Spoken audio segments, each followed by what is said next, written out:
محمد بن نصر رحمۃ اللہ علیہ جو بہت بڑے اللہ کے ولی تھے، وہ فرماتے ہیں میرے والد گرامی نماز جنازہ پڑھنے کے بڑے شوقین تھے، خواہ کسی کو جانتے یا نہ جانتے، لیکن اس کی نماز جنازہ ضرور پڑھتے۔ ایک مرتبہ میرے والد گرامی نے مجھے بتایا کہ میرے بیٹے میں بازار جا رہا تھا کسی کام کے سلسلے میں، کہ راستے میں نے ایک جنازہ آتے ہوئے دیکھا۔ اس جنازے میں بہت مخلوق شامل تھی، لیکن میں ان میں سے کسی کو بھی نہیں جانتا تھا۔ میں نے دل کے اندر کہا کہ دنیا کے کام تو ہوتے رہیں گے، چلو جنازے کے اندر شریک ہو جاتا ہوں تاکہ ثواب ملے۔ اب میں جنازے کے اندر شامل ہو گیا۔ لوگوں نے اس میت کو قبرستان کے باہر رکھا، نماز جنازہ پڑھی، میں نے بھی نماز جنازہ ادا کی۔ اس کے بعد لوگوں نے میت کو اٹھایا، قبرستان لے کر گئے، میں ان کے پیچھے پیچھے ہو لیا۔ اب 2 افراد قبر کے اندر اترے میت کو اتارنے کے لیے۔ انہوں نے پھر میت کو اتارا، اور اتارنے کے بعد وہ 2 افراد میں سے ایک فرد نکلا، لیکن جیسے ہی ایک فرد نکلا، لوگوں نے قبر پر مٹی ڈالنا شروع کر دی۔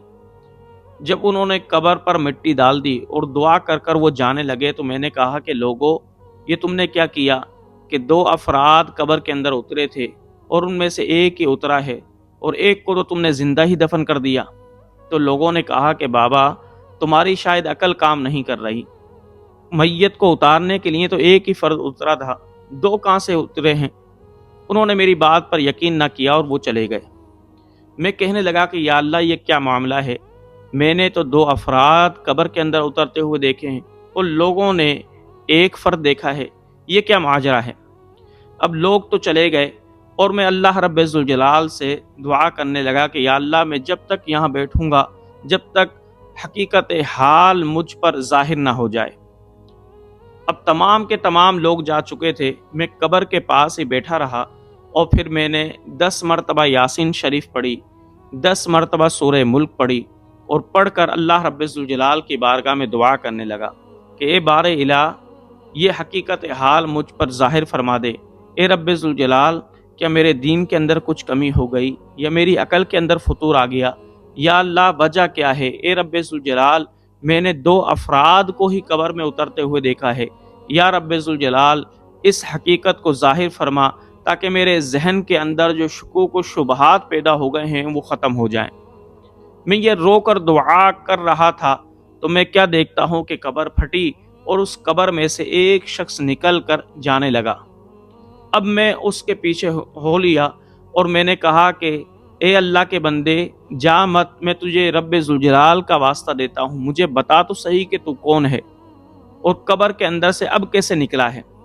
لیکن اس نے مجھے کوئی جواب نہ دیا، وہ چلتا رہا۔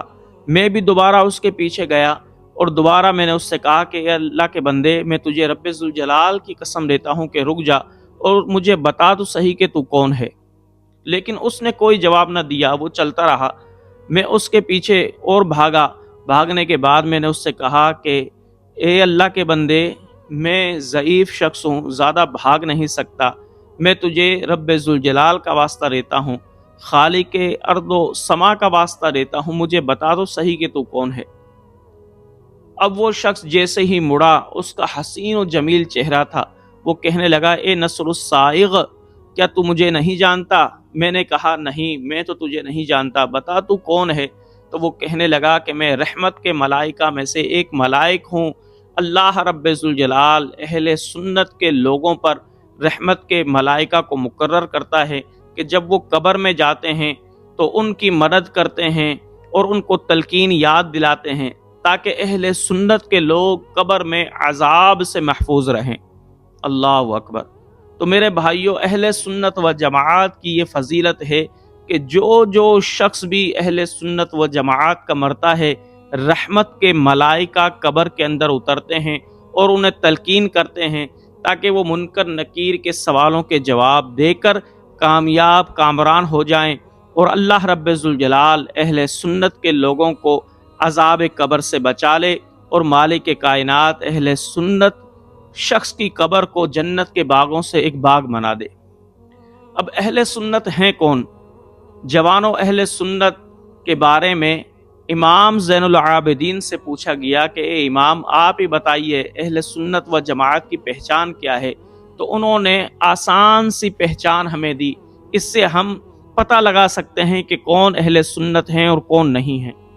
امام نے فرمایا کہ جو شخص زیادہ سے زیادہ نبی پاک صلی اللہ علیہ وسلم پر درود پڑھتا ہے، جو جماعت کثرت کے ساتھ نبی پاک صلی اللہ علیہ وسلم پر درود پڑھتی ہے، وہی اہل سنت و جماعت ہوتی ہے۔ تو جوانوں، ہم کتنے خوش نصیب ہیں کہ مالک کائنات نے ہمیں اہل سنت و جماعت والا نظریہ دیا، اہل سنت و جماعت کی اقتداء کرنے کی توفیق دی، اور اللہ رب ذوالجلال نے ہمیں انبیاء کا بھی باادب بنایا، ہمیں صلحاء کا بھی باادب بنایا، صحابہ کا بھی باادب بنایا، اولیاء اللہ کا بھی باادب بنایا۔ اس لیے ہمیشہ دعا کرتے رہیں کہ مالک کائنات اگر ہمارا خاتمہ کرے تو اہل سنت و جماعت میں کرے، کیونکہ قبر کے اندر صرف اہل سنت و جماعت ہی کامیاب و کامران ہوگی۔